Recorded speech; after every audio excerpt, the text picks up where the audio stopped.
moving on. What do I want to talk about now? Oh, well, we didn't talk about this in the first one, so we definitely should talk about this.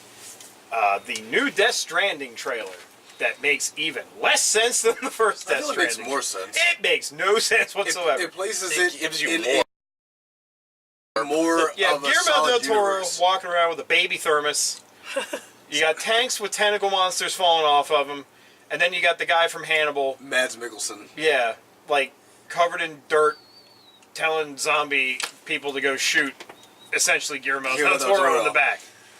And Venom's dripping all over the place. I get the feeling that it's showing It actually kind kind of looks like Wrightsville. kind of the idea of what their multiplayer is going to be like, in which you might be working for another player to go and do something in their world, kind of like Dark Souls, but I don't want to say that because then people would be like, oh, so it's just Dark Souls with guns, because that's kind of the idea. I got it first, but I don't know.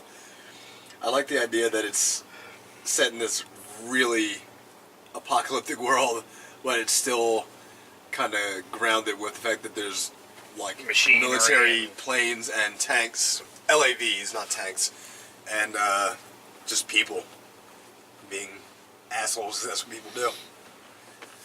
I just want to know where he got the baby. I get the idea that the babies it's the are creepiest thing supposed to be them or something like that. I don't know. Yeah, maybe. Because why else would he? Or is Mikkelsen's baby?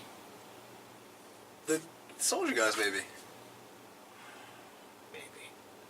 Maybe it's like they're you from different timelines or whatever, but everything's converged into one space. So you think in the first one they stole Reedus' baby self?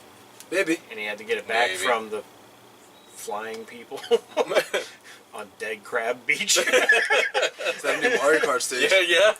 Dead Crab Beach. It's just gonna be like how, like in Smash Brothers, they have the Nintendog thing that shows up. It's just gonna be like Kojima's head pops up. It's like, you like a crab? Like,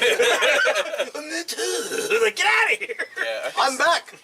I'm back. I think some of my favorite stuff from this trailer was the stuff that came around the trailer, and that was the stuff on Twitter with Kojima and Reedus and Del Toro. Fuck Konami! Fuck Konami. Then there's the one with Kojima sipping on Konami tears, and he's drinking out of a mug that says Konami tears. It's a huge fucking mug. It is. That's like it's like a bowl. And it's a soup bowl. And like they actually started selling them too now. You can get Why would you Konami not, tears dude? mugs. I want one. I know. I want one too. That's awesome. Konami See if Tears Amazon will sell it to us. We'll get it shipped here tomorrow. That's cool. Konami Tears mug. I'm excited for this. I don't know what to make of it. I don't. And I kind of don't want... Because the first trailer, I was like, this is interesting because it looks like it could have been like a horror-ish game kind of thing. Mm-hmm. And now, like, they're throwing the military in there, and I'm like, I don't want some kind of squad-based thing, like... Because I don't think it's going to be squad-based, though. I see that, and I think of the Thing game, and I have nightmares. Yeah. I really don't think it's going to be squad-based. I think... Because they said it's going to have multiplayer, but not like traditional multiplayer. And all I can think about is the way they described it, Dark Souls, in that people can invade your world to help or be obstructive, and it's going to be kind of an open world kind of MMO, but not really. But that's kind of also what I didn't necessarily want to come out of this. I kind of wanted him... Like, I kind of wanted Del Toro and Kojima to get together and basically make the horror game that everybody wanted them to make. Yeah. I feel they'll get around to it eventually, but right now, this is what he wants to do. I think this was something that he wanted to do on his own. I think Silent Hills was something that they were pushing him towards, and then all of a sudden decided to go against it because they're idiots. Because they made, like, the greatest demo ever. And they're like, but this, I think, is something that he may have had in his mind for a while, but they would not let him do. So that was my theory on it. Because you have to always remember, like I've mentioned before, Kojima has always seen himself as like a silver screen movie director. Mm-hmm. That's why, again, he's getting all these big name actors. He wants to make movie like scope experiences.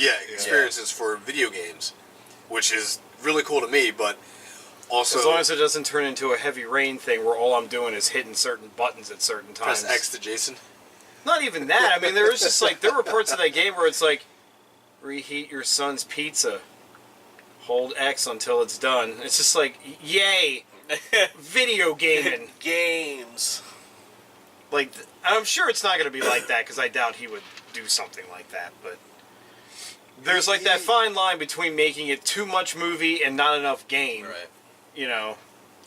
A lot of people complain about that for Metal Gear Solid 4, but then again, Metal Gear Solid 4 also got Game of the Year award, so I don't know what the fuck to make of it. Well, I think it just automatically gets it if it says Metal Gear on the title, honestly. I think that's how it works. I think it does. Even that one that was an hour long got a fucking, like, Game of the Year award. What one's that? Was it not Phantom Pain, the one before that. Ground Zero is a lot longer than an hour. It's actually it's pretty long, and there's a lot to do in it. Okay, whatever. I don't know. It is. I get what you mean. The last one I've played was Sons of Liberty. And then, like, as soon as Raiden was naked, I threw it out the fucking door. Yeah, that was the last Metal Gear I played. That's actually hailed by most everybody, every fan, as the best Metal Gear Solid game. No. I like Metal Gear Solid, the first one. No, it took years for 2 to get the recognition it deserved, though. That's the thing. You gotta play through it a lot. Snake's Revenge is the... Wow. A non-canon game developed by an American company. The cream of the crop of the Metal Gear. They were like, we can get money off this fucking Jack. Like, yeah, I said it. he does not hold back.